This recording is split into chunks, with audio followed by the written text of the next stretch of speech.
Good morning, everyone. My name is DM Rawlings, the 10-Minute DM. I am an experienced Forge in the Dark GM, and I want to offer my advice to you 10 minutes at a time.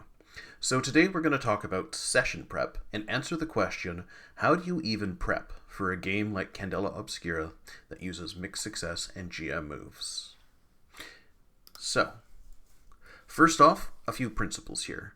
I've got a method that I'm calling the 4Ps. It stands for props, which is what the characters might interact with, paths, or how might characters unlock clues, people, who might the characters speak to, and problems, what obstacles might oppose the characters.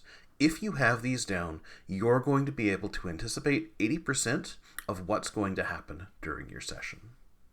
So, a reminder, Candela Obscura assignments are a linear set of scenes where characters attempt to find a prescribed reveal, which is a clue.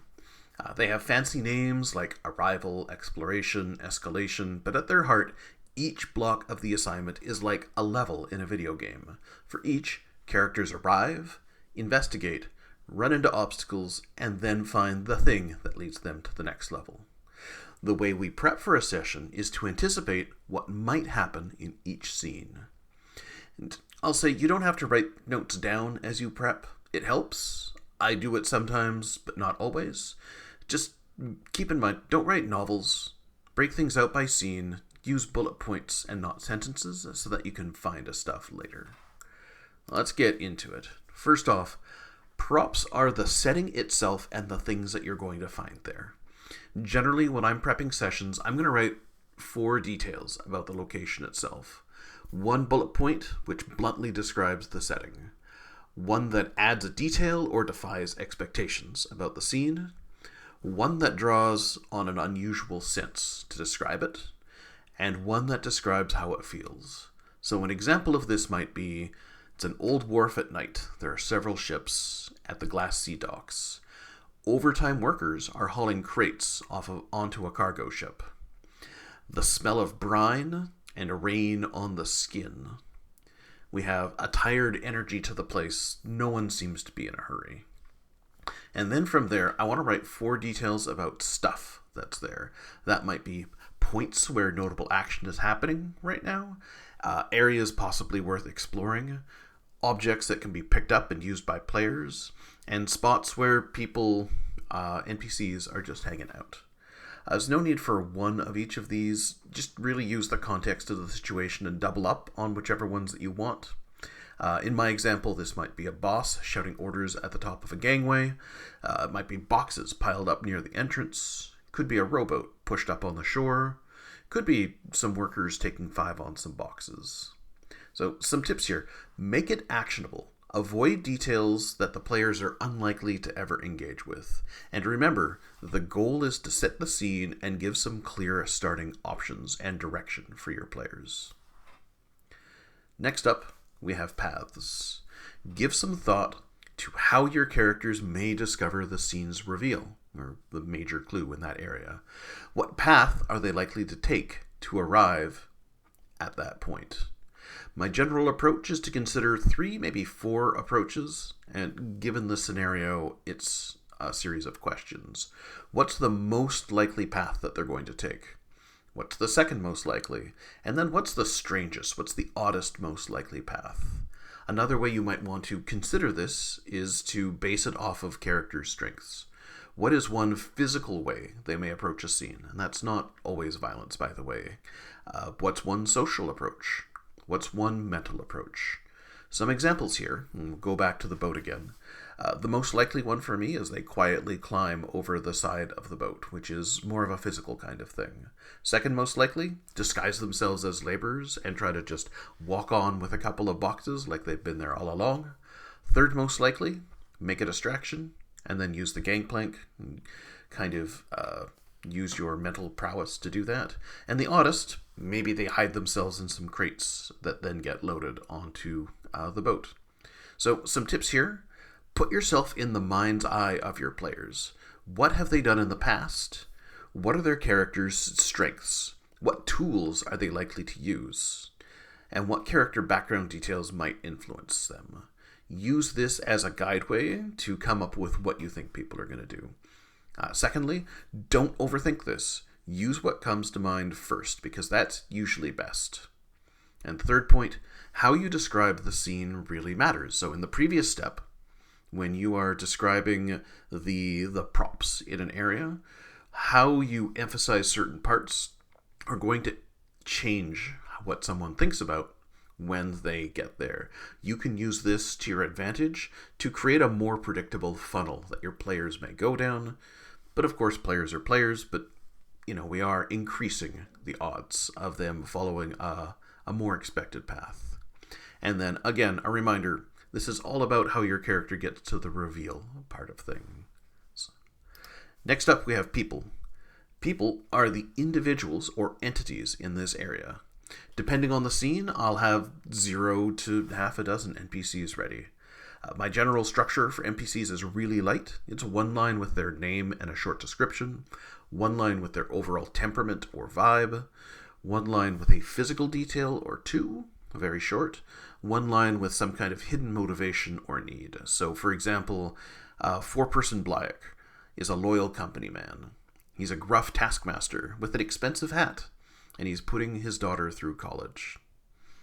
All right, another example, Armin Fisher, a down-on-their-luck dock worker. They're very driven and a rules follower. They're missing a finger, and they have a gambling debt. So some tips for creating NPCs. You want to create NPCs that are likely to interact with the different paths that you've already created. So now that you've got your paths, think about who you might run into along the way. Create NPCs that are emblematic of the location. Who would you expect to see here? Create NPCs that represent a broad section of potential encounters across different classes, different roles, different attitudes that they may have. Some that are helpful, maybe ambivalent, possibly antagonistic. You want a good mix of these. You may want to create NPCs as pairs that have a shared point of joy or pain. They might be in the middle of an argument. They might be engaging in a hobby like dicing or whatever. And also think of NPCs that might fit across multiple different scenes or locations in your adventure so that you can just pull them forward if necessary to fill in a gap. Don't detail every single possible character that people might run into. But do keep some extra names handy just in case. And try to introduce people doing something. The PCs are interrupting the NPCs' normal lives. And lastly, defy expectations. Give ordinary people needs, wants, and lives of their own. Fully flesh these NPCs out so that you can portray them accurately. And then lastly, let's talk about problems.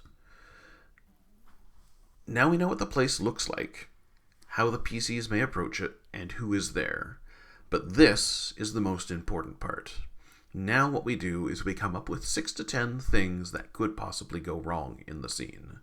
These obstacles might be people getting in the way, the clue just being hidden behind some kind of investigation or need to research. This could be environmental hazards or impediments. This could be a literal monster. This could be a race against time, use a countdown die for that, or it could be other complications. Check out my video on complications that I'm going to put up here. Yeah, that's right. So some examples from our previous example. Dock workers carrying some boxes nearby. The chart room is a mess of papers. There's random guard patrols. The room the PCs need access to is locked. Or people just notice that the PCs are here. The way I normally plan for this is I always start with an introductory obstacle. What is the immediate thing stopping the PCs from just succeeding at finding the clue? Put that in place immediately so that when they get to the scene, they're able to start acting on that. Then what I'll do is I'll think of 1 or 2 ways that each approach might go wrong, either with mixed success or an outright failure. I'll think of a few general things that might go wrong that aren't tied to any particular approach, but tied to the location and the context of the assignment. I'll think of a couple of things that might go wrong based on character backgrounds that I want to pull in. And then I'll also, in my back pocket, have a radical change which turns the scene on its head in case some kind of violent disruption, or violence the wrong word, some radical disruption is required. Some examples. Well, there's guards patrolling the top deck. The 4-person is at the top of the gangplank. The box that you're in is carried inside, but someone puts a box on top of it. The big boss rolls up in an automobile. The ship lurches from a big wave. Someone raises an alarm. Or maybe the monster breaches its cage. Some tips here. Consider both outright failures and mixed success. When you're planning, it's more efficient to come up with ones that work in both cases, but do whatever works best for you. And also look at different consequence types and moves in the CO Candela core book for ideas. The more broad your list of things that could go wrong in the scene, the more likely that you'll be ready. You cannot anticipate everything, but the wider you cover your bases, the easier it is to pull these things in when appropriate. So, in closing here, in the beginning I said this gets you 80% of the way there. We know that players are agents of chaos and will do player things, right? However, by thinking through this process, we reduce the odds that someone is going to do something totally unexpected. And now we have a library of ideas that may be applicable when the PCs are going to do something that you did not plan. This is what gets you up to 80%. As for that last 20%, I'm afraid that's a whole other video. So, in summation, I don't want this to feel like an exercise. When I do this, it's more something that's just running through my head in the background. It's not homework for me. I spend a lot of shower time or travel time between sessions ruminating on what would be best. I find I get the best results if I don't do this in a single setting. And if it helps, jot down some notes. You do you. And also change this and make this work in whatever way works best for you. Anyways, I've been DM Rawlings, the 10-Minute DM. And if you like what you see here, go ahead and hit that subscribe button.